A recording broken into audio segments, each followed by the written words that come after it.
কর্মের পথে। মুক্তির অর্থ পরের উপর কর্তৃত্ব করিবার সর্মার্থ জন্মিলেই মুক্তি হইল না।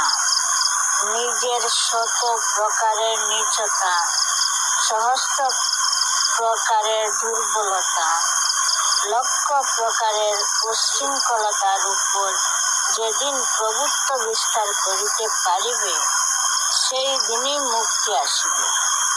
দুঃখস্থ দুর্গত প্রতিবেশীর মস্তকে নিষ্ঠুর পদাঘাত করিয়া অহংকার করিও না।